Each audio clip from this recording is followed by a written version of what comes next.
China's grand rollout of the Huawei Mate 60 Pro smartphone turned out to be a pathetic Potemkin village of propaganda. Behind the laughable veneer of nationalist bluster and hollow claims of indigenous innovation lay the ugly realities: abysmal sales of just 200,000 units versus over 2 million iPhone 15 orders on launch day, disastrous quality control with over 50% of devices defective, and capabilities an embarrassing 5 years behind rivals using cutting-edge 3-nanometer chips. The overhyped smartphone launch was supposed to showcase the country's high-tech prowess, yet its catastrophic failure exposes gaping vulnerabilities and the high costs of prioritizing bombast over substance. This supposed paragon of Chinese semiconductor mastery was in truth a farcical object lesson in the limits of state media deception. The phone relied on pilfered IP and achieved a measly 15% market share, despite over 90% dominance pompously predicted by propagandists. The only shocking thing was how ludicrously the phone's grandiose propaganda narrative glorifying a 40-nanometer breakthrough diverged from the primitive 90-nanometer reality.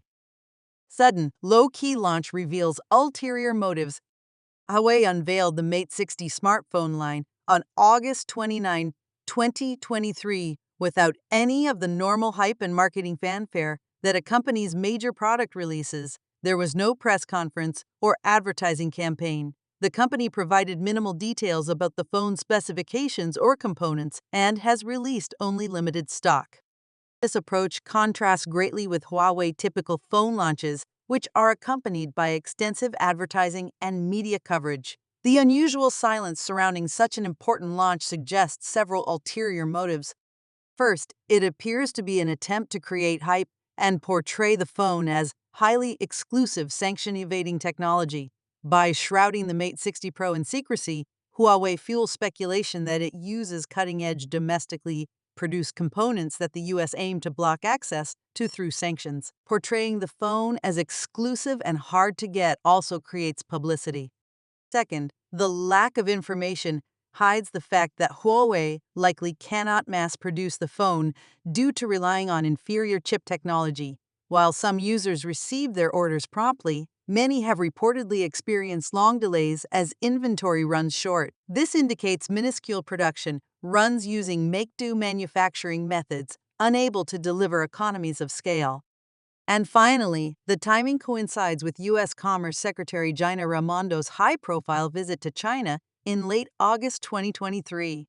This strongly implies the launch was coordinated for propaganda purposes to embarrass the U.S. delegation. After the U.S. banned sales of advanced semiconductor manufacturing equipment to Chinese firms, the Mate 60 Pro's launch attempts to show China's tech independence. Exaggerated marketing claims versus measly improvements.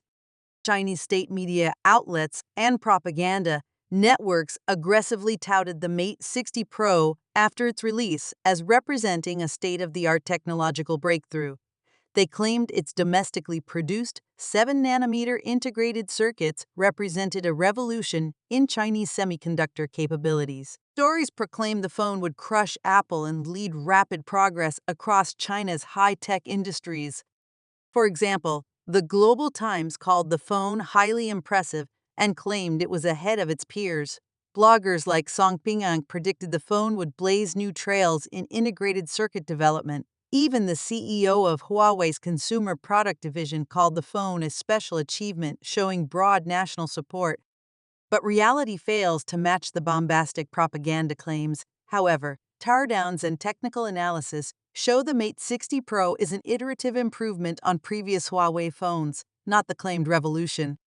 Its Kirin 9000's processor is manufactured by Semiconductor Manufacturing International Corporation using mature deep ultraviolet lithography. This technology is similar to the 7-nanometer process used over 5 years ago in chips like the Snapdragon 855. Apple's latest iPhone 15 models use substantially more advanced 3-nanometer transistors that confer considerable performance and efficiency gains. In essence, the Mate 60 Pro's processor represents progress from previous 10-nanometer Huawei chips to aging 7-nanometer technology. This narrowing of the gap is negligible considering the vast disparity that remains compared to world-leading processors like Apple's A16 Bionic. Other capabilities like satellite connectivity and AI imaging are not new either.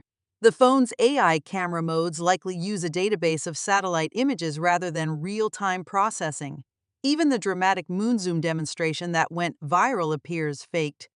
Additionally, Huawei's supposed lead camera hardware relies on Sony image sensors, as China cannot indigenously produce sensors of the requisite quality. Harmony OS, an inferior copy of Google's Android platform. The Mate 60 Pro does not run Google's Android operating system due to Huawei's inclusion on the U.S. entity list banning commercial relations with U.S. firms. Instead, it uses Huawei's homemade Harmony OS platform. Marketing portrays Harmony OS as a groundbreaking substitute that will reduce China's reliance on foreign technology and ecosystems. But investigation reveals Harmony OS remains essentially a fork of Android built atop the open-source foundations.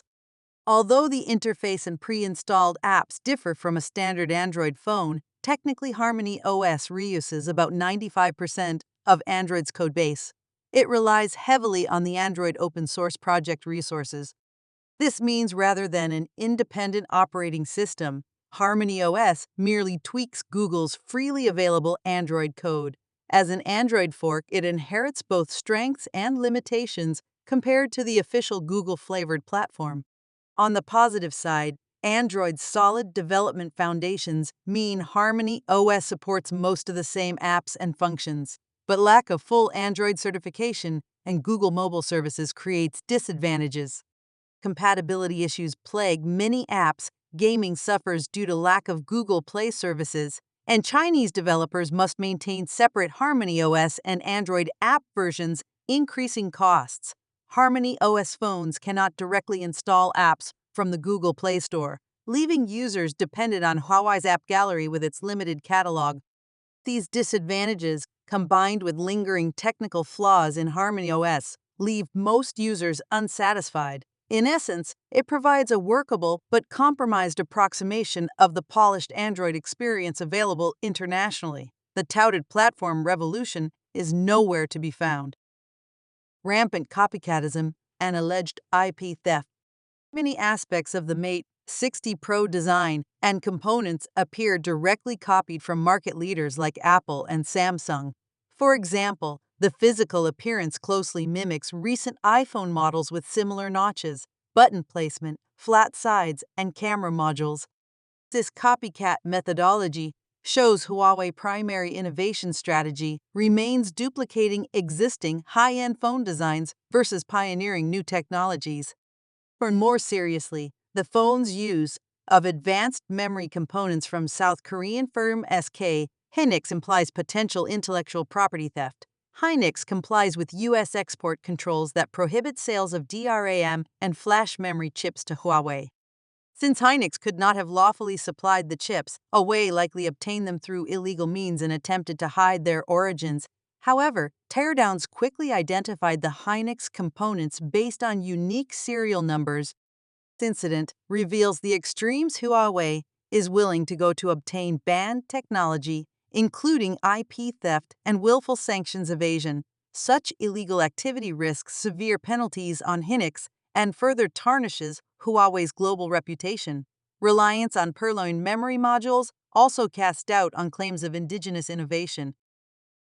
High costs and low yields, fundamentally non-competitive fabrication.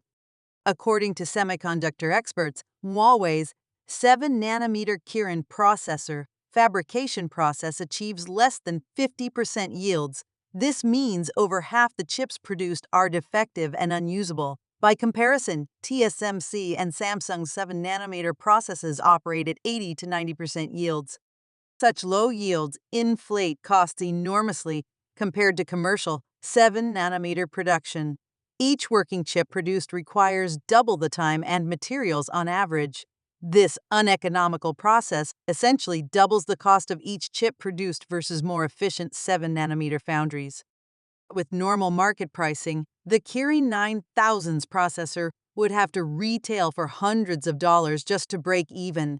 But Huawei sells the Mate 60 Pro at standard flagship prices around $1,000. They are essentially selling the phone at a massive loss. Without state subsidies, the Mate 60 Pro business would clearly be unprofitable and unsustainable.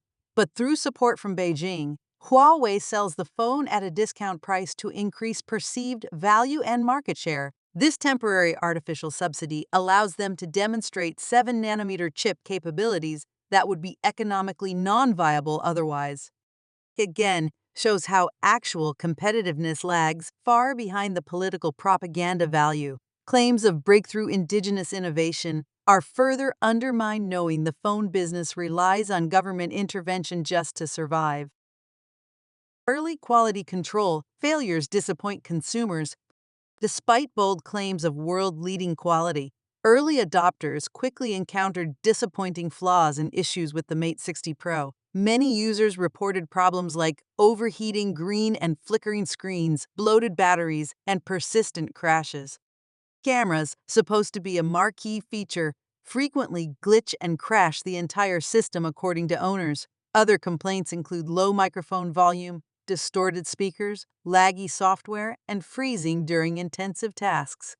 These widespread quality control issues contradict marketing claims of refined performance and superior hardware. Some flaws likely stem from the immature 7-nanometer fabrication process, producing defective Kirin chips. Software optimization also appears lacking compared to polished iOS and Android implementations. The problems echo similar issues that surfaced during Huawei 2016 flagship Mate 9 launch. Despite years of supposed improvement, product quality remains inconsistent. Early failures shake consumer trust in brand reliability.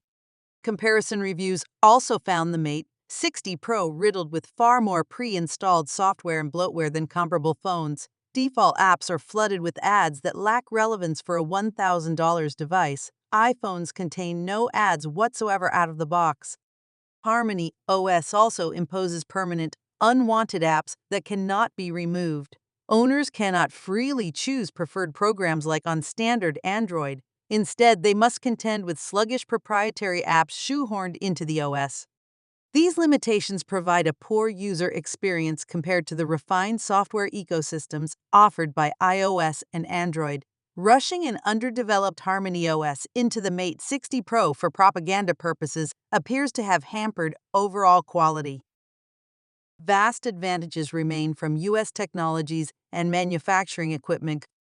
Despite nationalist claims of indigenous innovation, the Mate 60 Pro relies extensively on American technologies, architecture, and manufacturing equipment. The phone uses ARM processor designs from the British firm acquired by U.S. chipmaker NVIDIA in 2022. ARM architecture now powers over 90% of mobile device chips worldwide. Memory and storage components also depend on U.S. giants like Micron. The Kirin CPU utilizes the Android-optimized Cortex CPU cores developed by ARM. And crucially, production equipment remains dependent on American firms like Applied Materials, Lam Research, and KLA Corporation. Much of the lithography and fabrication gear used by Chinese foundries relies on tools from these vendors. Although China aims to develop substitutes through crash technology programs, experts say closing such an equipment gap would take a decade at minimum. Huawei variability to produce the Mate 60 Pro stems from importing and copying generations of machinery from market leaders like ASML, Applied Materials, and Lam Research. So despite nationalist rhetoric claiming independence from foreign technology, in reality, The phone remains firmly grounded upon American intellectual property across multiple layers. Truly indigenous alternatives simply do not exist for most components and production processes. This ongoing strategic reliance conveys the limitations of China's semiconductor capabilities compared to marketing hype. Huawei stores empty despite nationalist pledges of support. In the run-up to the Mate 60 Pro's launch, Chinese state media and bloggers stirred nationalistic fervor for the homegrown phone as a patriotic necessity. Outlets like Global Times ran stories claiming Chinese were ready to flock to Huawei and abandon Apple. Polls supposedly showed most citizens would switch allegiances. But the actual response exposes this propaganda as an illusion divorced from public opinion. Despite all the pledges of support, the Mate 60 Pro barely sold. Stores sat empty while Apple accumulated massive queues. Online channels showed the same pattern, with dismal Mate 60 Pro sales compared to iPhone 15 demand. Where were all the patriots lining up to demonstrate national pride and tech independence through purchasing choices? They were almost universally voting for Apple with their wallets. This further illustrates how rhetorical propaganda fails to outweigh tangible technology and quality concerns for consumers. And unsurprisingly, the Global Times quietly changed its narrative after launch to praise continued iPhone popularity. The facts on the ground could not be more obvious. Trying to ban iPhone use by officials reeks of hypocrisy and impracticality. In the build-up to the Mate 60 Pro launch, the Chinese Communist Party quietly ordered all government officials to stop bringing iPhones to work. New mandates called for switching to domestic brands like Huawei for all official business. This demand serves dual propaganda purposes. It aims to boost domestic brands through handed-down government endorsement, and it limits officials' access to information outside the Great Firewall by restricting iPhone use. But the ban reeks of hypocrisy when the vast majority of officials already carry iPhones in their personal lives, even senior leaders. Huawei's own executives prominently use Apple devices despite selling Chinese phones.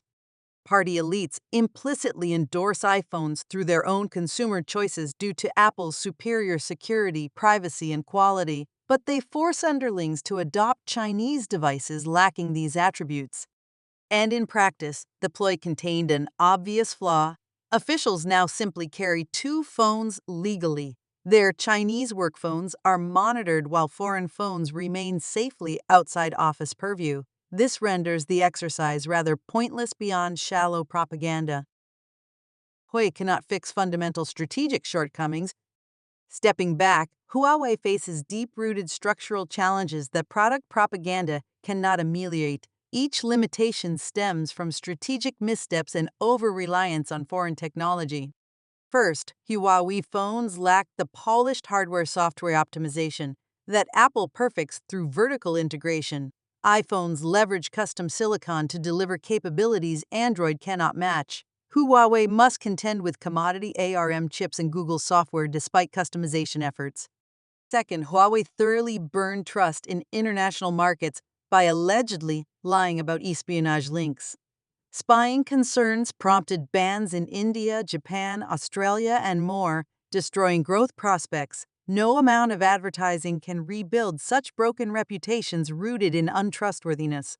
Third, Huawei's heavy dependence on American semiconductor equipment and technologies renders indigenous efforts moot. The U.S. can squeeze market share simply by tight. Fourth, Huawei lacks the deep software and services ecosystem that locks in Apple customers. App Gallery offers mere fractions of the apps available on iOS and Android, and third parties are barred from offering Google-based Huawei bundles. This kills the out-of-box experience. Fifth, Huawei brand carries little clout beyond China compared to iconic Apple marketing. Its reputation is that of a budget Chinese manufacturer distinct from luxury Apple. Charging iPhone prices for its uninspiring devices makes little sense internationally. And finally, Huawei demographic relies heavily on older consumers in rural areas that Apple cannot penetrate. But urban and high-end markets prefer Apple's aura. Without broad appeal, the brand shows no signs of mounting a real challenge. Overdependence on Fickle nationalist sentiments also leaves Huawei vulnerable. In more pragmatic eras, strident propaganda rings empty among savvy consumers. Long-term viability requires delivering standout products with intrinsic rather than contrived value.